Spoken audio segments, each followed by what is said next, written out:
Okay, what I want you to take away from this page is, remember, we did a little activity outside, and it was basically, where do I stand? And this is how we determined your percentile. Now, if you notice, when you get data, you got to put it in order.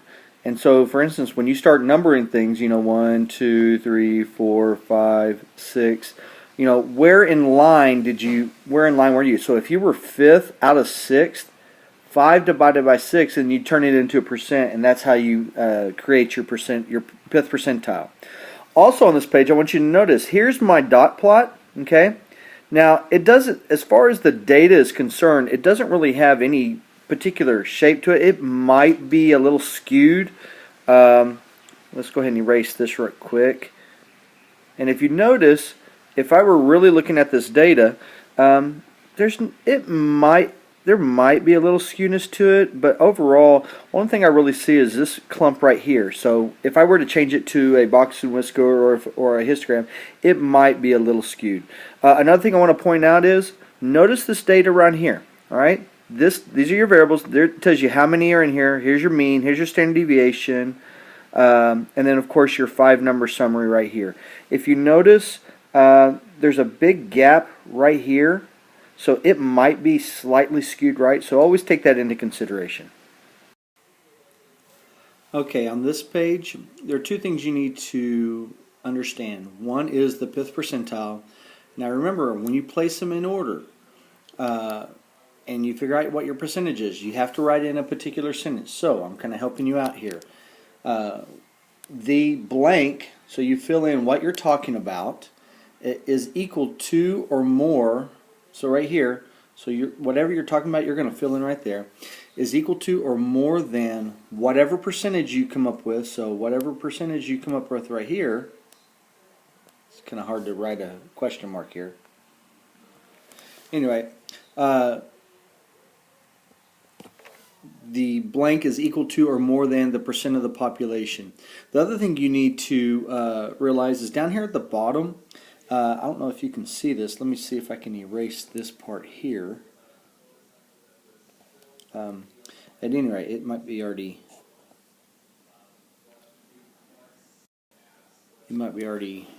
written here. So actually, it says converting observations like this from original value to standard deviations units is known as standardizing.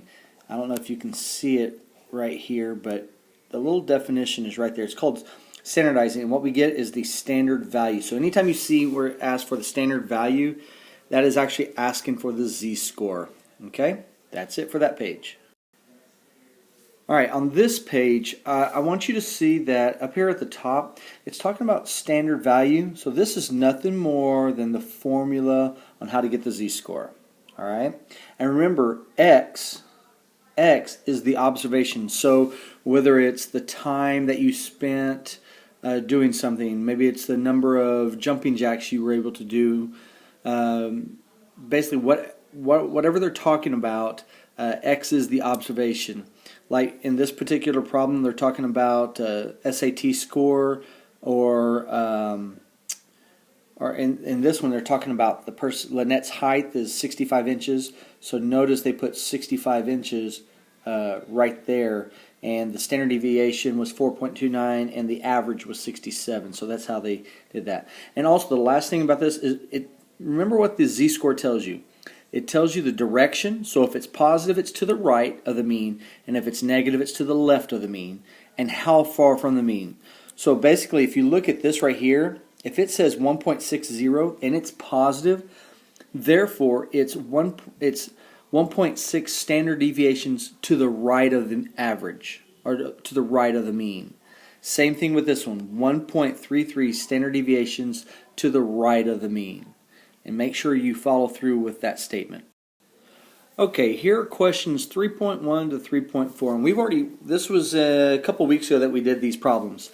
All right, in the first one, it says, hey, explain what does 87th percentile for Miss Munson's weight mean, and or her daughter's weight, and the 67th percentile for her height. Also explain to Miss Munson what this means.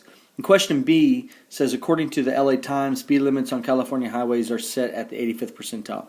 If you notice here, here are the answers to those two questions. In the first one, 87% of the girls her daughter's age weigh the same or less than she does, and 67% of the girls her daughter's age are her height or shorter. So two different ways you could actually write that answer.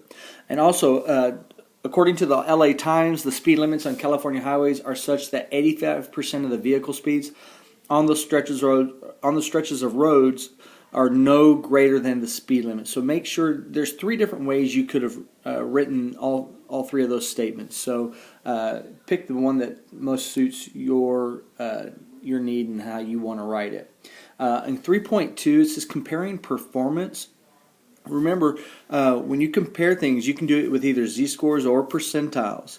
In the first one, in the track playoffs, Peter records a time that would fall at the 80th percentile, and then his performance placed him at the 50th percentile in the league championship. So how is that possible? If you look here, Peter's time was better than 80% of his previous race times that season, but it was better than only 50% of the racers at the league championships meet. So if you want to, you can break that up into two statements. Otherwise, one complete sentence, run-on sentence would be great. The next one, although Molly's league swim meet was better than only 50% of her meet times for the season, it was better than 80% of the other participants in the league swim meet. So another way you could have approached that. Let's look at 3.3, measuring bone density. Now I want you to notice in here, it's actually stating that it says in question A, Frances has not taken a statistics class. Explain to her in simple language what the standard score tells her about her bone density. All right, so right here it says that her bone density, z-score, is, let me go ahead and highlight that, is a negative 1.45. Remember, it's negative, therefore it's to the left of the mean, and it's 1.45 standard deviations below the average. Below the average. So if you look, if you look at this right here, it's going to tell you.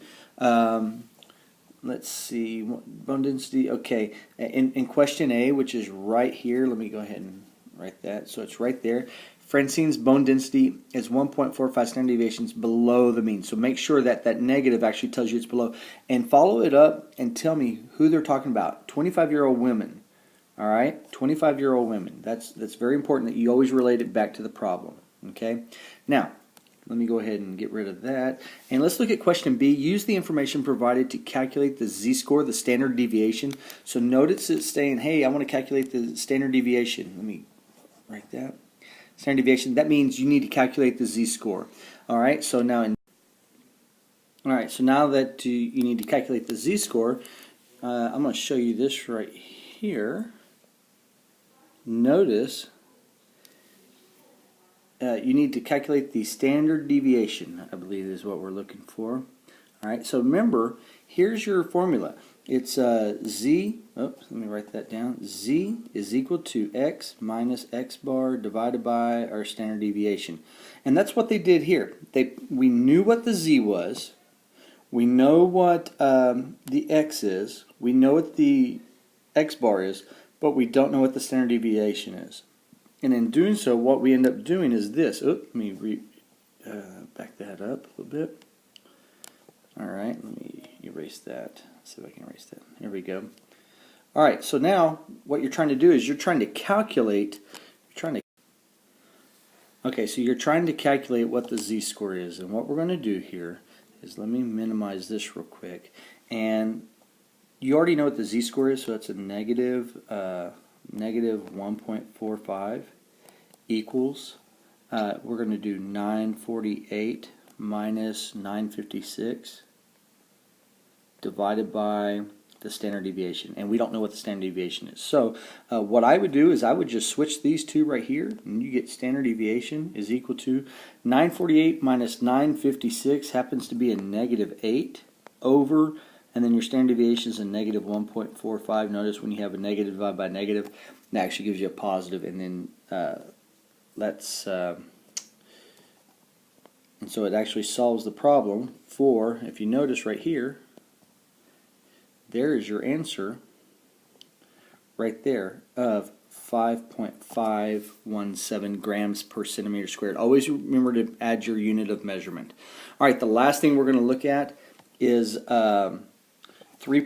All right, so we're going to do 3.4 real quick. Let's see if I can erase any of it.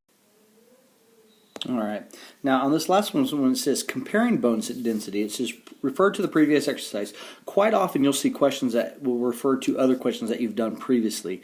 The question is, Louise is a 35-year-old. Her bone density is also reported as 948 grams per centimeter squared, but her standardized score is Z equals 50, the mean bone density in the hip for the reference population of a 35-year-old woman. Okay, this is going to be continued on the next page. Alright, so on this question it says, whose bones are healthier? If you notice up here at the very top, that's why we're referring to this question. Francine or Louise's? Well, what you've got to do is you're going to look at the Z-scores for both, and that's what this problem is going to tell you to do. Okay, if you look at this, it says for the respective ages, Louise has the healthier bone hip density since her bone density is 0.5. Standard deviations above the mean bone hip density for her age, while Francine's was 1.45 standard deviations below the average.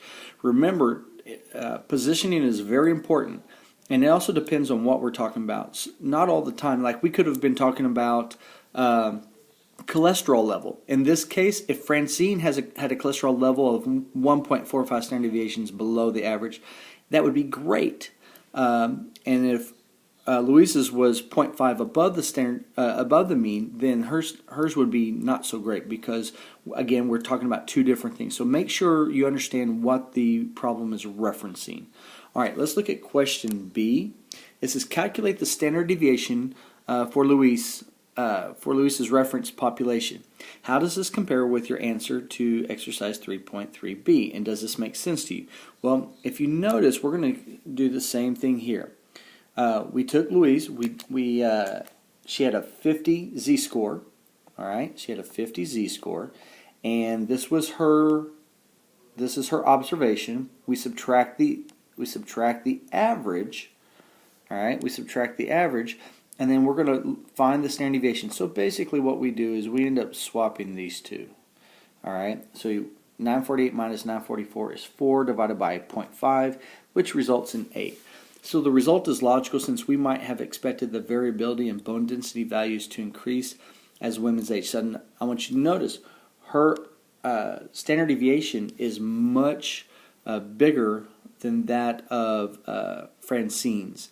Her age group she's older, therefore there'll be a lot more variation. You have people who have really good bones, and some people who have deteriorated quite rapidly. So, with that being said, let's go ahead and look at question 3.5. Okay, now we're going to look at 3.5. Now, 3.5 refers to Table 3.1, the opening day salaries for the Philadelphia Phillies. If you look at question 3.5, Brad Lidge played a crucial role. Okay, so he's a closer, which means he comes at the end of the game. He pitched the end of many games throughout the season. Now, question A, find the percentile. So we're going to look for the p-value. What pith score does he have? And then B, we're going to look at the z-score. And so a couple things you need for the p-value. You need to know what place he is. So if we look at all the smaller ones, if I were to number these, notice there are 29 players here. There are 29 players here. So if I were to number this 1, 2, 3, 4, 5, 6, 7, 8, 9, 10, 11, 12, 13, 14. We're looking for Brad Lidge, so 15, 16, 17, 18, 19, 20, 21, 22, 23. He is 23rd, okay? So because he's 23rd, look what we're going to do over here. So if I want to find his percentiles, let's look at this. So 23rd, so if you notice there's 23 out of 29, therefore he's at the 79.3 percentile. Roughly that's 79% of the team. So what do we say? He is as high as or higher than 79% of the teams, or he makes as much as or more than 79% of the rest of the team, or in this case the Philadelphia Phillies. All right. Now, if we notice, let's go ahead and look at question B. Question B states, find the z-score. Well, when we find the z-score, only thing we have to do, if if you notice here, is his salary. Let me get rid of that real quick. Let me pull this. His salary is $6,350,000. I'm working on this problem right here, folks. Let me write this down right here. This is where I'm working. All right, so his salary is $6,350,000. The average salary is the 3,388,617 divided by 3 million, so the standard deviation right here. That gives me a z-score of 0.79. How do we state that z-score? He has 0.79 standard deviations above the average salary, and notice they went ahead and even stated what the average salary was. Even a much better sentence and way of closing this. Okay, right here, question 3.6 is, did Ryan Madsen have a high salary or a low salary compared to the rest of the team? Use Madsen's percentile and z-score. So it's asking for the percentile and z-score. So you got to use both of those, ladies and gentlemen, all right? So let's go ahead and let's get to work here. So we're going to figure out his p-value. So his p-value, or not his p-value, but his percentile. All right, if you notice, Madsen's salary in 2008 was $1,400,000. Since 9 of the salaries were less than or equal to Madsen's salaries, his percentile is. So there were 29 salaries. He is the 9th in order, therefore he's at 31%. Now the next one is uses z-score. So we're going to use this little thing right here. And if you notice, his salary was $1,400,000. We subtract the average salary, which is that right there, divided by the standard deviation. He has a z-score of negative 0.53. That means he has a low salary compared to the rest of the team, since his percentile is less than 50%. And his z-score is also negative, therefore he's below the average team salary.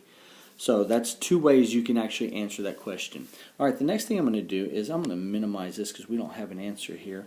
And the other thing on this page we need to look at is density curves. Make sure you follow these 4 steps. Always plot your data. Make a graph, usually a histogram or a stem plot. Okay. Look for the overall pattern. That's your cuss and BS. Striking deviations are your outliers. That's the U. All right. Now, choose either the 5-number summary or the mean. That means if it's relatively symmetrical, use the standard deviation and the mean. If it's skewed, remember, use the 5-number summary. And here's one more step. Sometimes the overall pattern of a large number of observations is so regular that we can describe it by a smooth curve. All right, that's basically when you had the histogram look like this, and we had the histogram that filled in, that created the density curve, as it did right here. So if you notice, we have this histogram here. This right here had this histogram, and then we created this red line. All right, let me go ahead and see if I can thicken this up. Notice how it goes up here and creates this right here. Well, all these other little gaps are going to be filled in eventually, creating a solid bell curve. And that's how we get the area of 1. If you actually count up all these percentages of each one of those lines, they actually add up to 100%. And remember, 100% is 1 whole. Therefore, that's basically how you end up getting a density curve. This page here just further illustrates how this is a density curve. If you notice here, our eyes respond to the areas of the bars in the histogram. So notice what's going on right here. You see this little area right here that's outside? We're going to use that to fill in this part here. Everything that's on the outside, we're going to start filling in this pieces that are blank underneath the curve. Then what you end up having is this right here. Notice how it's filled in this right here. All right, that starts to make this whole area, again, like we said, 100%, therefore having 1 whole. And that's how you get the area under the curve as being 1.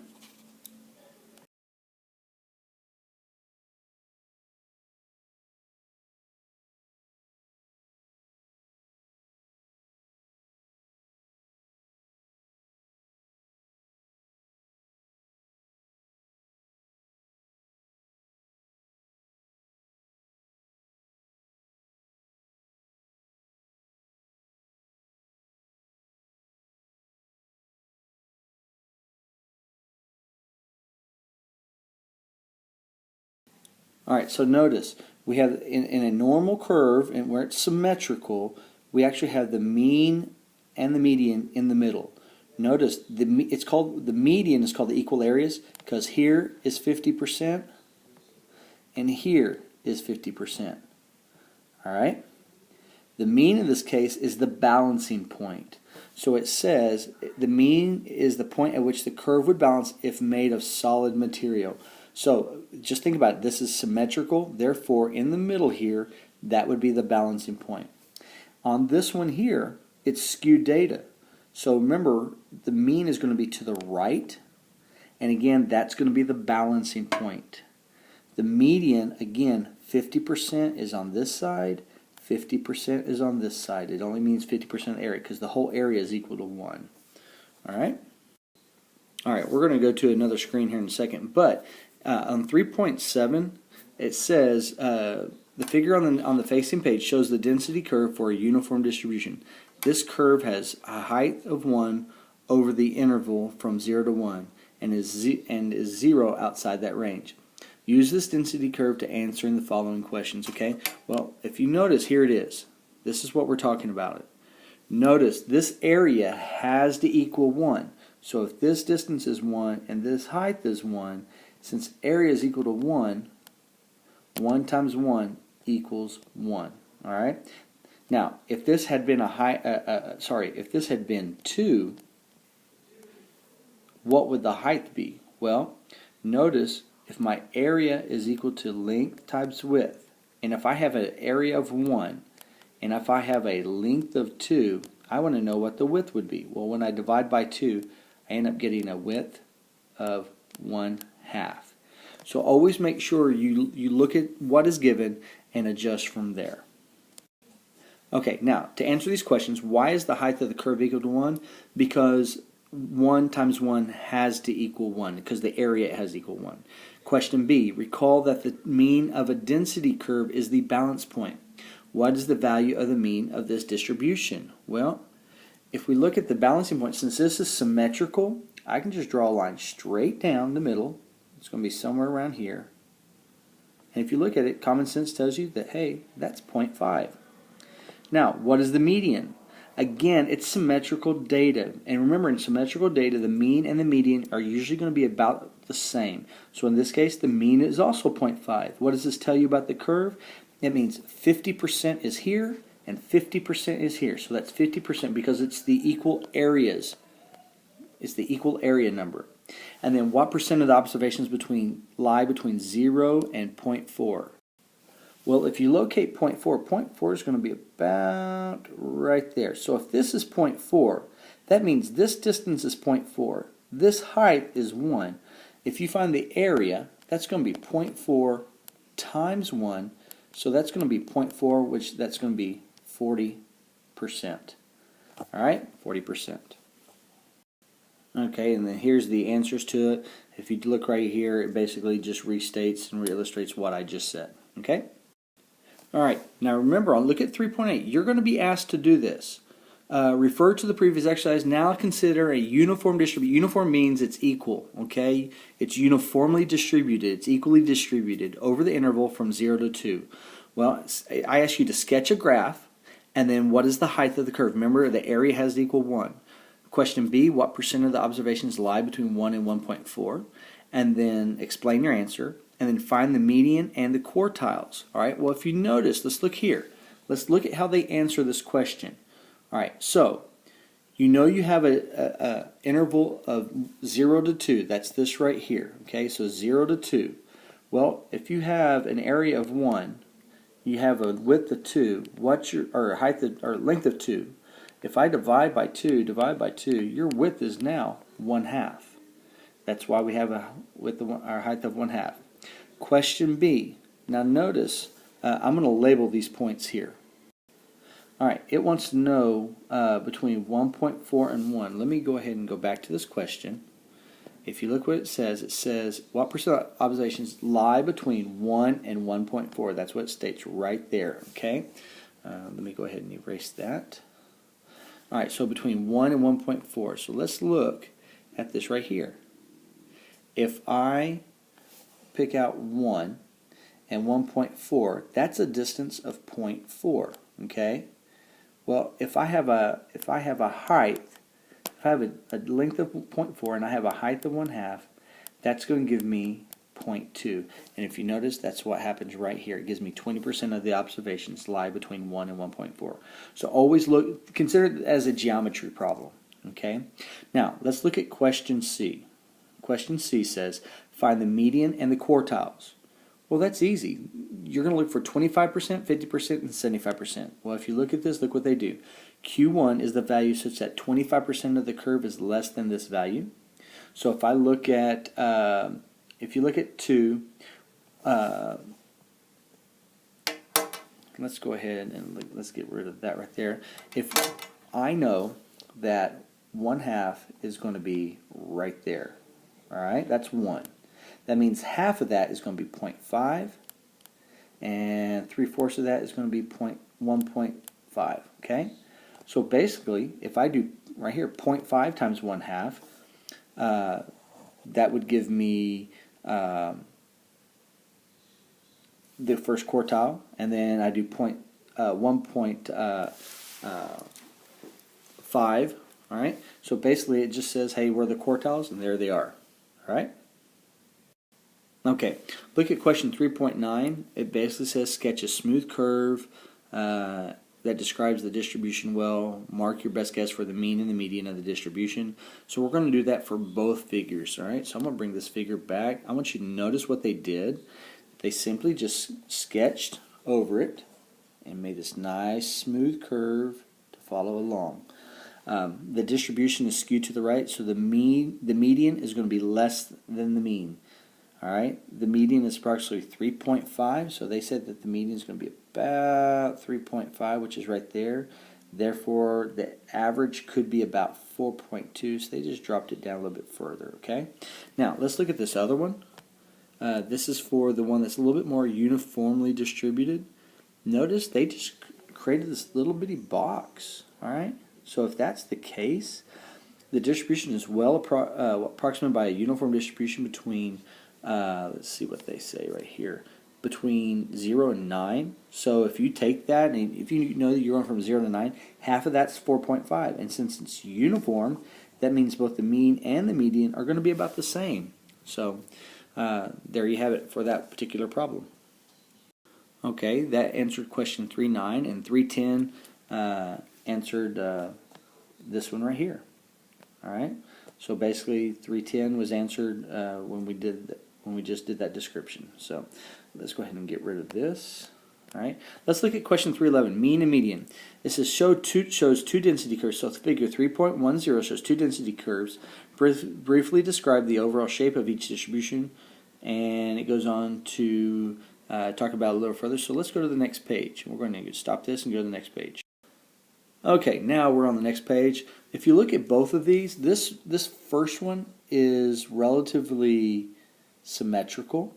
Okay, now this is they're trying to fool you here. Now in symmetrical data, remember the mean and the median are about the same. So if you look at the answer down here, the overall shape of the distribution is symmetrical and mound shaped. Hence, the mean and median are equal and are at point A. All right, so this is the mean and the median. Now look at this data. This data is skewed to the left. Therefore, remember, the mean is going to go investigate. So in this case, A is the mean, and therefore B is going to be the median.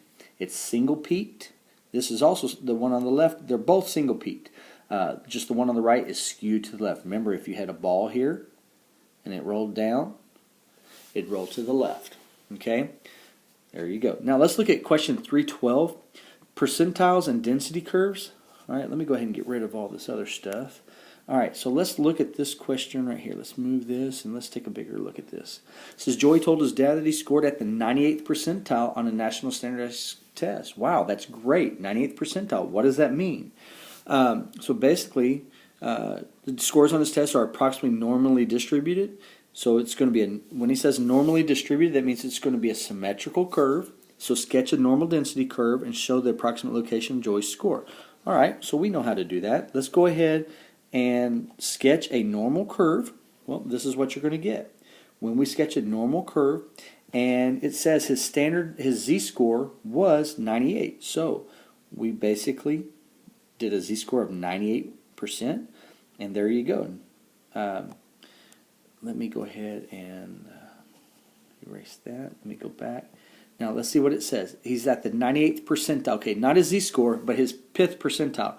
So his pith value is 98, all right? Therefore, if he's at or better than 98% of the population, well, that's what this is showing. It's showing that he is better than 98. If the whole thing right here is 100%, then that means 98%. He's at or better than 98% of the population. So that's how you would shade the, or what you might think the density curve would look like. Okay, now we're in section 3.1 summary. Kind of remember some of the vocabulary: percentiles, z-scores, standardize. Read over this little section, what a density curve is, and definition of what mean and median could be with regards to a density curve. Let's look at the last question, 3.13, finding means and medians. Okay, displays three. Okay, there's a figure on the next page that we're going to get to. Displays three density curves, each with 3 points indicated. At which of these points on each curve do the mean and median fall? So we're going to stop this right here and go to the next page. Okay, I want to point out, look at the first one. This first one is skew to the right. Symmetrical, skew to the left. All right, with that being said, we already know how to describe this data. All right, and we kind of know that the average is always going to be towards the skewness. All right, so here we go. If you look at this one, it can't be A because A is the highest peak.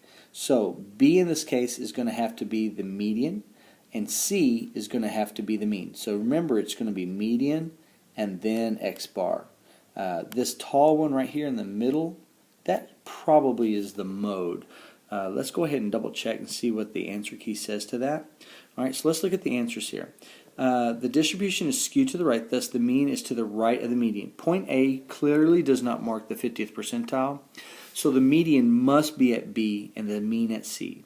All right, so if we look at the next one, if we look at this middle one, it's symmetrical. Therefore, A is going to be both the mean and the median. So if you notice here, that's what it states. It says both mark the 50th percentile, so therefore they both located at A. And if you look at C, it's going to be reverse of what A was. A in this case is going to be, let me go ahead and mark this up. A is going to be the X bar, all right, so that's your mean, and then B is going to be the median. Again, that's going to be your median. This is going to be, A is going to be your X bar, and then C in this case, C is nothing more than like the peak, so that's going to be like the mode or something. Definitely not a mean or a median. Okay? Okay, remember 314, we've talked about this. This is this guy comes home, tells his wife, hey, I'm in the 90th percentile for cholesterol level, and he's so excited. So how should his wife, who is a statistician, respond to Martin's statement? Well, clearly he doesn't know that being in the 90th percentile means that he is at the same level or more than 90% of the population. So if he's in a normal curve, if I draw a little normal curve here, he's at the 90th percentile. That means his cholesterol level is higher or the same as 90% of the population. Not good at all. All right? So let's go ahead and get rid of that. All right, so basically that's how she should respond to his statement. Let's look at 315. Now this was our warm up the other day, folks. I want to just go over the answer. I'm not going to go over the whole thing. Notice how a couple of features here: frequency, unemployment rate.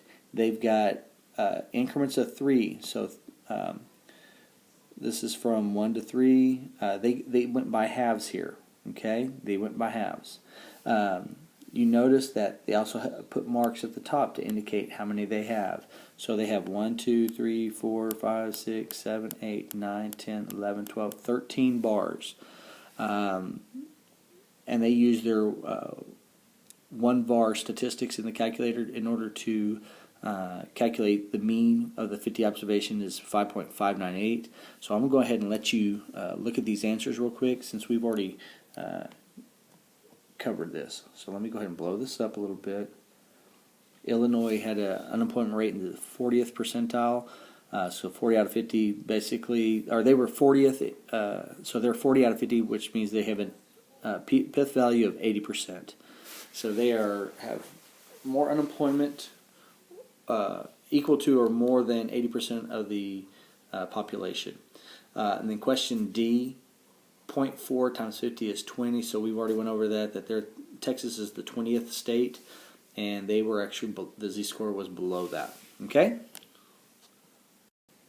Alright, we're nearing the end. This has been a long review, but we only have 2 more slides. Question 3.16, let me go ahead and move these out of the way so I can bring this up. It says, hey, write a sentence comparing the actual rates of unemployment in Illinois in December 2000 and September 2008, and then compare the percentiles in these same 2 months in a sentence or two, and then compare the z-scores. Alright, so if you notice, this is 3.16. Let me move this out of the way. How do we do that? The unemployment rate for Illinois was 2.4%. That's your 6.9 minus 4.5, which is higher in September than in December of 2000. The percentile for Illinois did not change much from December of 2000 to September of 2008. It actually dropped slightly. It was at the 86th percentile. Now it's at the 80th percentile in 2008. When you compare the z-scores, so you have to find the z-score for Illinois in December of 2000. It was 4.5 minus 3.47 divided by 1. So their z-score is 1.03. The unemployment rate for Illinois was slightly higher in 2000 than it was in 2008. You're talking about 1.03 compared to 0.94. Therefore, their unemployment rate dropped. All right, that's one of the things you can always point out with percentiles and the z-scores. Question 317. Okay, now you're going to be using all this information right here for 317 and 3.20. Okay, make sure we know that. Basically, male heights, consider the height distribution for 15-year-old males. Find its mean and standard deviation. Show your method clearly. What height would correspond to a z-score of 2.5? So I'm giving you I'm giving you 2.5, and you got to find the missing x. Again, 3.18 for female heights. Consider the height distribution. So we're doing the same thing. Find the mean and the standard deviation. Show your method clearly. What height would correspond to a z-score of negative 1.5? And then question 319, is Paul tall? Say that 5 times. Paul is 15 years old. He's 175 centimeters tall. We're going to find his z-score to see how he compares to the rest of the group, whether or not he's above average, and explain what this value means. Paul's height puts him in the 75th percentile. That means he is taller than, or as tall as, or taller than 75% of the other 15-year-old males that he's compared to. So let's go ahead and look at how they came up with this. All right, the only way to obtain a z-score of 0 is if the x value equals the mean. So when you do a average minus your average, that gives you a 0 on top. We've gone over that a couple of times. Thus, the average is 170 centimeters. To find the standard deviation, use the fact that a z-score of 1 corresponds to a height. So if you did, let me show you, if you did 177.5, if you actually drew this, here's 170, all right, and here would be 177.5. The distance between those two is 7.5. All right, so that's how you get the standard deviation. You have a standard deviation of 7.5, okay? That's basically all you had to do is draw a little picture. All right, look at question B. All right, let's go ahead and erase this. All right, in question B, I gave you a z-score of 2.5, and you're looking for the x. You're looking for the height. So you fill in the information that you have, and you just solve for whatever you're looking for. So in this case, we basically take, let me move this out of the way. What you end up doing is you have 2.5 equals x minus 170 over 7.5. Well, you multiply that way, and you end up getting 2.5 times 7.5, and you end up getting x minus 170 on the other side. Well, when you add 170 to the other side, so whatever, so plus 170, when you do all this right here, you end up getting x equals, and that's what they did. All right, let's see what answer they came up with. If you notice, they came up with an answer of 188.75. So the kid's height is 188.75. Now, if you look at question 318, again, since he has a z-score, or since a z-score of 0 corresponds to a height of 162.5 for females, only thing you have to do is find the distance between the standard, or the average, and the first standard deviation, and that distance happens to be 6.5. Okay, so you just happen to do 169 minus 162.5, and you end up getting 6.5 as your standard deviation. All right, now let me go ahead and erase that.